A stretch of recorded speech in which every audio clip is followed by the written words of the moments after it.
May napansin ka ba? May mga lalaki na sobrang effort, laging nagchat-chat, laging available, laging sumusunod sa gusto ng babae, pero sila pa yung kadalasang nawawalan ng value sa mata ng babae. Samantalang may mga lalaki naman na hindi naman nangungulit, hindi rin nagmamakaawa, at hindi pinipilit ang babae na magustuhan sila, pero sila pa yung mas hinahabol. Bakit ganon? Bakit mas naadik ang babae sa lalaking hindi siya pinipilit? Hindi ito tungkol sa pagiging pamacho. Hindi rin ito tungkol sa pagiging cold. Ang totoo, may malalim na psychological reason kung bakit mas nagiging attractive ang lalaking marunong magbigay ng space. At kapag naintindihan mo ito, magbabago ang paraan mo sa pakikipag-interact sa babae. Hindi dahil gusto mong manipulahin sila, kundi dahil gusto mong maging lalaking may natural na value. Unang punto, ang babae ay natural na na-attract sa lalaking may sariling mundo. Isa sa pinakamalaking dahilan kung bakit naadik ang babae sa lalaking hindi siya pinipilit ay dahil ang lalaking ganon ay may sariling buhay. May sarili siyang goals, may sarili siyang routine, may sarili siyang focus. Hindi umiikot ang mundo niya sa babae.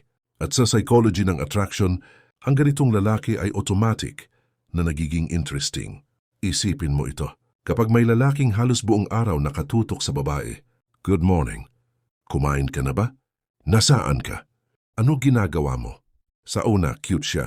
Pero habang tumatagal, nagiging predictable. At kapag predictable ang lalaki, unti-unting nawawala ang curiosity. Samantalang ang lalaking hindi nangungulit. Minsan busy sa trabaho, minsan nasa gym, minsan may ginagawa sa sarili niyang buhay, nagkakaroon ng misteryo. Hindi dahil sinasadya niyang maging mysterious, kundi dahil may buhay siya na hindi umiikot sa babae. At alam mo kung ano ang epekto nito? Nagiging curious ang babae. Anong ginagawa niya? Bakit parang hindi siya naghahabol? Bakit parang okay lang sa kanya kahit hindi ako mag-reply agad? Dito nagsisimula ang attraction. Practical example. Halimbawa may dalawang lalaki na nanliligaw. Yung unang lalaki, halos bawat oras nagme-message. Miss Nakita. Reply ka naman. Bakit hindi ka nagre-reply? Ano ang nangyayari sa babae? Unti-unti siyang nakakaramdam ng pressure. Parang may expectation na kailangan niyang mag-reply. At kapag may pressure, kadalasan lumalayo ang tao. Ngayon tingnan natin yung pangalawang lalaki. Nagme-message din siya, pero hindi siya desperate. Kapag hindi nag-reply ang babae, okay lang. Busy siya sa trabaho. May ginagawa siyang ibang bagay. Pagkatapos ng ilang oras o kinabukasan, tsaka siya ulit magme-message. Ano ang naiisip ng babae? Bakit parang hindi siya clingy? At doon nagsisimula ang intrigue. Hindi niya masyadong maintindihan kung bakit hindi siya hinahabol. At yung curiosity na iyon, unti-unting nagiging attraction. Ikalawang punto, ang hindi pagpipilit ay nagpapakita ng mataas na self-respect. May isang bagay na napapansin ng babae kahit hindi nila sinasabi.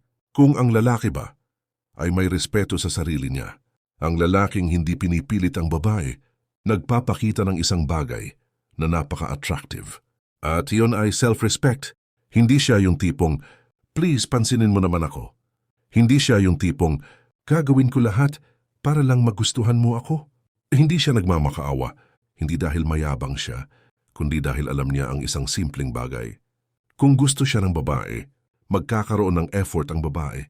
Kung hindi siya gusto, hindi niya pipilitin. At ang ganitong mindset ay sobrang powerful. Bakit? Dahil karamihan ng lalaki ay gumagawa ng kabaligtaran kapag nararamdaman nilang lumalayo ang babae, lalo silang naghahabol. Mas maraming chat, mas maraming tawag, mas maraming effort. Akala nila iyon ang paraan para maibalik ang interest. Pero sa totoo lang, lalo lang nitong pinapakita na mababa ang self-respect nila. Practical example, isipin mo may lalaki na nag-invite ng babae sa dinner. Sabi ng babae, sorry busy ako. Ngayon may dalawang possible reaction. Yung unang lalaki, please kahit sandali lang, matagal ko na gusto makasama ka. Kailan ka free? Ang dating nito sa babae, parang nagmamakaawa. Ngayon tingnan mo yung pangalawang lalaki. Kapag sinabi ng babae na busy siya, sasabihin lang niya, no worries, maybe some other time. Tapos na, walang drama, walang pressure. Ano ang epekto nito? Napapaisip ang babae, grabe, parang hindi siya affected. At minsan, ang ganitong reaction ang mas nakakakuha ng respeto. Ikatlong punto.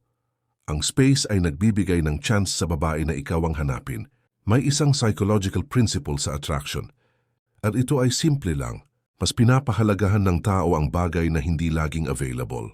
Kapag ang lalaki ay laging nandyan, laging nagme-message, laging naghihintay, laging handang mag-adjust, unti-unting nawawala ang excitement. Pero kapag marunong ang lalaki magbigay ng space, nagkakaroon ng pagkakataon ang babae na ikaw ang hanapin.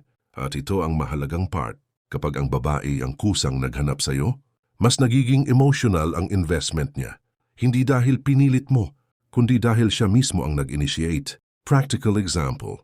Halimbawa dati araw-araw kayo nag-chat-chat, bigla kang naging busy sa trabaho. Hindi ka naman nawawala, pero hindi ka na rin super active sa chat. Makikita mo minsan ang babae ang magme-message. Uy, buhay ka pa. Ano ginagawa mo? At doon mo makikita kapag hindi ka laging available, nagkakaroon siya ng space para ma-miss ka. At kapag may na-miss ang isang tao, mas nagiging emotionally attached siya. Ika-4 na punto. Ang mystery o hindi predictable na lalaki ay mas nakakaakit. Isa sa pinakamalakas na elemento ng attraction ay misteryo. Hindi ito yung parang may tinatago na nakaka-stress. Ang tinutukoy ko ay yung tipong lalaki na hindi laging predictable at hindi rin pinipilit na laging available. Kapag predictable ang lalaki, alam ng babae kung ano ang susunod mong gagawin. Alam niya na kahit ano ang gawin niya, lagi kang nandyan. At kapag laging predictable, unti-unti nawawala ang excitement. Ngunit kapag may konting unpredictability sa behavior mo, nagkakaroon ng curiosity ang babae. Anong ginagawa niya ngayon? May ginagawa kaya siya sa sarili niya? Parang hindi siya palaging naghihintay sa akin. Ito ang mental hook na nagpapa-addict. Practical example. Isipin mo, may 2 lalaki sa buhay ng babae. Una, nag-chat araw-araw. Laging available. Laging sumasang-ayon sa lahat ng sinasabi niya. Minsan napapansin mo, parang nawawala ang energy ng interaction. Wala nang excitement. Pangalawa, nag-chat minsan lang sa isang araw. Hindi siya palaging nag-a-adjust sa schedule niya para sa babae. May sarili siyang hobbies at goals. May mga oras na hindi niya masagot agad ang messages. Ano ang nangyayari? Unti-unti, nagiging curious ang babae sa lalaki. Nagsisimula siyang mag-isip, interesting siya. May sariling mundo siya. Ang simpleng curiosity na ito ay lumalalim habang tumatagal. At mas nagiging addictive sa kanya ang lalaki. Ika-5 punto. Ang emotional independence ay nagpapataas ng value. Ito ang isa sa pinakamahalagang aral. Kapag ang lalaki ay emotionally independent, hindi nangangahulugan na walang damdamin, kundi nangangahulugan na hindi siya nakadepende sa babae para kumpletuhin ang sarili niyang happiness. Ang babae ay natural na naadik sa lalaki na hindi siya emotionally needy. May sariling priorities at goals. Kayang mag-enjoy sa buhay kahit wala ang babae. Kapag nasanay ang babae sa lalaki na hindi umaasa sa kanya emotionally, nagsisimula siyang mag-invest emotionally sa lalaki. At ito ang irony. Mas hindi mo siya hinahabol, mas siya ang nagiging invested sa'yo. Practical example. Halimbawa may lalaki na bago lang nagkakilala ng babae. Scenario 1, dependent. Kapag hindi nag-reply ang babae, nagpanik agad ang lalaki.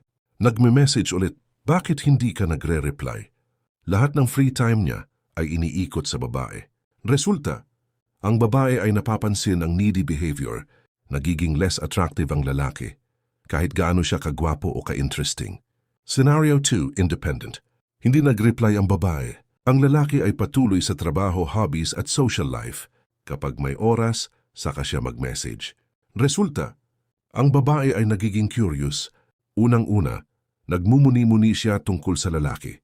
Pangalawa, nagkakaroon siya ng emotional investment sa lalaki na hindi dahil sa pressure, kundi dahil sa natural na respect at intrigue. Practical life tip. Kung gusto mong maging lalaking naaadik sa babae, huwag ihalo ang buong energy mo sa babae.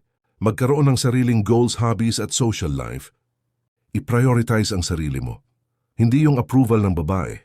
Huwag masyadong predictable. Pero huwag rin maging cold o walang pakialam. Magbigay ng space para siya rin ang magsikap na maging present sa buhay mo. Kapag ginagawa mo ito consistently, makikita mo na mas nagiging curious ang babae, mas nagiging invested siya emotionally, mas nagiging stable ang dynamic sa pagitan ninyong dalawa. Kapag alam na ng babae na sigurado ka na sa kanya, isipin mo ito. Kapag ang babae ay sigurado na mahal mo siya kahit hindi pa kayo, anong mangyayari? Wala na siyang kailangang gawin. Wala na siyang kailangang patunayan.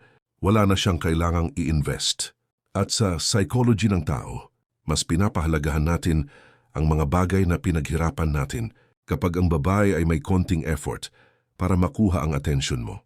Mas nagiging meaningful ang connection, pero kapag ibinibigay mo na agad lahat, parang nawawala ang challenge. Hindi ibig sabihin nito na gagawin mong laro ang relasyon. Ang punto lang dito ay simple. Ang lalaking may value ay hindi agad nagbibigay ng lahat. Practical example. Halimbawa, kakakilala niyo pa lang ng babae, tapos bigla mong sinabi, "Feeling ko ikaw na talaga yung hinahanap ko." Sa isip ng lalaki, romantic yun. Pero sa isip ng babae, minsan nagiging too much too soon. Hindi pa kayo gaanong magkakilala. Hindi pa niya nakikita ang iba't ibang side mo, pero parang nagdedeklara ka na agad ng sobrang lalim na emotion. Minsan nagiging uncomfortable iyon, samantalang ang lalaking relaxed lang. Nakikipag-usap, nakikipagkwentuhan, nagkakaroon ng connection naturally. Mas nagiging enjoyable ang interaction. Walang pressure, walang expectation. At dahil walang pressure, mas nagiging open ang babae na makilala ka. So bro, ngayon na naintindihan mo kung bakit mas na-addict ang babae sa lalaking hindi siya pinipilit. Hindi ito tungkol sa pagiging manipulative. Hindi rin ito tungkol sa pagiging cold o walang pakialam. Ang point lang, ang value mo ay nakukuha sa pagiging confident, independent at grounded. Kapag may sarili kang mundo, may goals ka, may hobbies ka, at hindi laging available, automatic, mas nagiging attractive ka sa babae. Kaya bro, kung gusto mong makita ang pagbabago sa paraan ng babae sa'yo, simulan mo sa simpleng steps na ito. Mag-focus sa sarili mo. Huwag maging clingy o needy. Bigyan siya ng space, hayaan siyang ma-curious. Patuloy lang sa buhay mo at hayaan siyang sundan ka kung interesado siya. At syempre, kung gusto mo pang matuto ng ganitong deep insights sa Stoicism, human behavior at dating psychology, huwag rin kalimutan i-like ang video at i-share sa tropa mo. Pero ang pinaka-importante, subscribe ka para lagi kang updated sa mga bagong insights dito sa channel. Bro, tandaan, ang tunay na power sa attraction ay hindi sa paghahabol, kundi sa pagiging lalaking may sarili, grounded at may value. Kapag na-master mo yan bro, makikita mo, magbabago ang paraan ng babae sa'yo at mas magiging natural ang connection.